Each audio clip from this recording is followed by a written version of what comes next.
Welcome to all students in our YouTube channel, that is Prof Balaji Tutorials.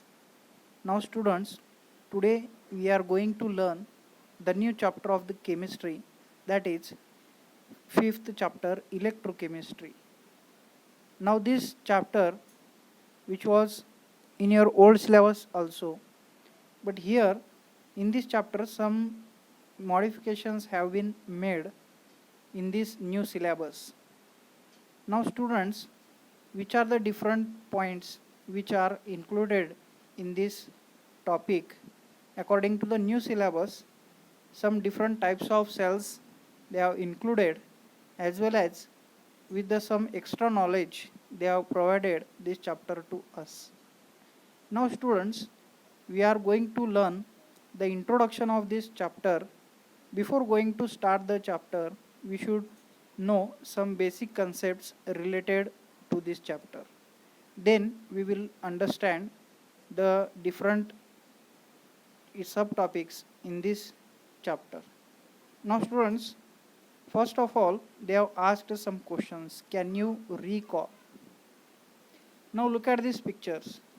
In your daily life, you have gone through these some examples and you have observed some these types of cells. What is a redox reaction? That is the first question they are asked to us. Redox reaction is you already learned or you studied in your last examinations. Redox reactions are nothing but the reactions in which both the processes, that is reduction as well as oxidation, takes place. Such a reactions are called as a redox reactions. Now students, which form of energy is converted into electrical energy in dry cells? All of you have observed this everyday cell. In your wall watches, you have seen such a types of cells. Now actually what is their function and how they works? This is a very detailed part of the study of this chapter, but we should know about the some basic working or principle of that cell. How it works? It will converts chemical energy into the electrical energy. Then we can say that what is the output of the cell is nothing but the electrical energy, and that electrical energy which drives the different types of toys, watches, and etc. etc. Now students, we are interested to study such a types of cells in our day-to-day life. So this is the motto of this chapter, why we have to study the different types of cells. And you are going to observe some button cells also in computers or in some toys. You came across such a types of cells. Now another question they have asked to us, how is NaOH manufactured from NaCl? All of you know that some of the basic reactions in which acid base reactions or some chemical changes will take place. In such a cases, NaOH can be manufactured. Now students, we are going to learn the introduction of this chapter, that is dry cell is used to power our electrical and electronic equipments because it generates electricity. Do you know how does a dry cell generate electricity? Now students, a chemical reaction occurs in it which generates electricity. Thus in a dry cell, chemical energy is converted into electrical energy. All of you know that this concept. Now students, you are familiar with the electrolysis of solutions of ions. Electrolysis is breaking down of an ionic compound by passage of electricity. Breaking down of electrolyte during electrolysis is a chemical reaction that takes place by the passage of electricity. Electrical energy is thus converted into chemical energy. Now students, you have got some ideas before learning these chapters or you have observed some examples. For example, if you are going to electroplate one material, for example, we have a nail, and that we have to coat it with copper material or copper metal. Or you have also seen some different examples of gold plating. In your daily life, the different types of electroplatings comes under this category, that is nothing but electrolysis of solutions of ions. Now students, in this process, electrolysis is nothing but what electrolysis is a breaking down of ionic compound by passage of electricity. Means this process is opposite to that of what we can say the when electrical energy is converted into the chemical energy. Now students, in this case, the output will be is nothing but chemical energy. Or if we want to take some examples, we can take the electroplating of different metals. Now students, in electrochemistry, which is the area of chemistry which is concentrated with interconvergence of chemical and electrical energies, means sometimes electrical energy gets converted into chemical energy, or chemical energy is converted into the electrical energy. Output can change from as a electricity or chemical energy. It also deals with the resistance and conductance of aqueous electrolytes. Now students, to determine the determination of conductivity of aqueous electrolytes, solutions provide an information on the extent of ionization of electrolytes in water. Now before going to study the we have to refer the chapter 3. And students, we already learnt some ionization of electrolytes in ionic equilibria. Now these are the basic terms which we are going to use in this chapter also. The study of electrochemical cells is important in science and technology. Now students, in it makes possible the manufacture of essential chemicals.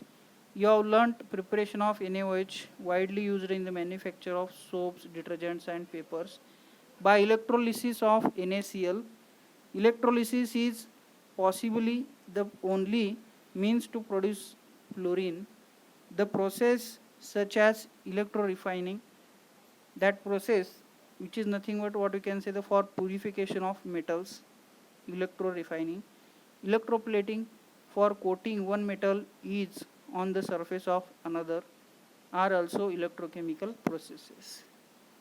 Now students, in standard 11th you have learned the redox reactions. Now these redox reactions forms the basis of the generation of electricity by chemical reactions. And also for chemical reactions brought out by means of electricity.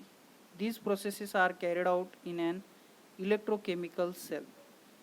Now students, electrochemistry which deals with the design and operation of such a cells. All the knowledge you will get in this chapter.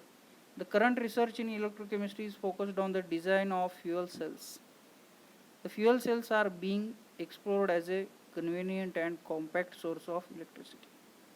Now students, before the end of this chapter, we will see the different points, or the mainly we will focus on the fuel cells which are given in this chapter. In your new syllabus they have included some different kind of cells also.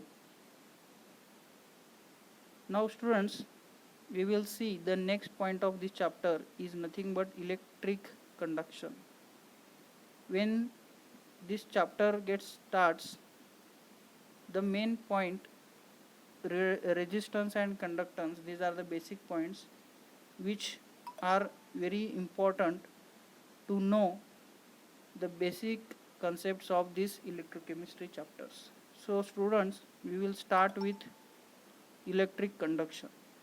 We know that the electric current represents a charge transfer or flow of electricity occurs through substance called conductors. Students, all of you know that in physics you have learned the resistance, conductance, like that resistors are there, conductors are there. The principle is same here also. There are two types of conductors which gives rise to two types of conduction of electricity. Now students, that two types we are going to see here one by one. First one in that, which is nothing but metallic conduction. Before going to start this point, we should know that what is the origin of the electrical conductivity of metals. Means why metals can conduct electricity. All of you know that the answer of this question, which is nothing but metals have mobile electrons, and due to that concept they carry electricity. Therefore metals are we are using as a conductors, or you can say they are good conductors of heat and electricity. Now students, electrical conduction through metals involves a direct flow of electrons from one point to other point. The outermost electrons of metals from conduction band, the electrons in conduction band are free to move and hence flow under the influence of applied electrical potential. That you already learnt in the chapter 1, that is solid state. Now students, metallic conductors are the electronic conductors. Due to the presence of mobile electron, they are able to flow the electron from one point to the another point. Now students, we are going to see the next point of this chapter, that is the second point, electrolytic or ionic conduction. Electrolytic conduction involves the conduction of electric current by the movement of ions of electrolytes. In this type of conduction, the charge transfer occurs in the form of movement of ions through molten electrolytes or the aqueous solutions of electrolytes. Now in this point, the main theme is that electrolytic, in the sense the movement of ions will takes place only in case of what you can say the through molten electrolytes or by the migration of ions. This is the very important theme of this point, that is electrolytic or ionic conduction. Now students, in this point we are going to see also the different strong or weak electrolytes according to the strong or weak acids and weak bases. Therefore electrolytes also has some different types. These dissociates into ions when dissolved in polar solvents such as water.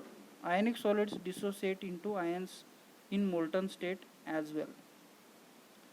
Now ionic solids, the characteristic of these solids is that for the dissolution it should have polar solvent. So that polar solvent we are going to choose is nothing but the good and well known solvent is water. Now students, conduction through electrolytic conductors involves the transfer of matter from one part to the another part of the conductor. It means that the current flowing through an electrolytic conductor is accompanied by a chemical change. So these are the two types of what I can say conductors. In that, first of all we have seen metallic conduction, and the second point is that electrolytic or ionic conduction. So these are the important points which we have covered in our today's lecture. So in the next lecture we are going to see the information provided by measurement of conductivities of solutions. So before starting this chapter, next point of this chapter, students, we should know about what is meant by resistance, resistivity, conductance, conductivity. These are the basic important points you should know about it, and that concepts you have covered in the subject of physics also.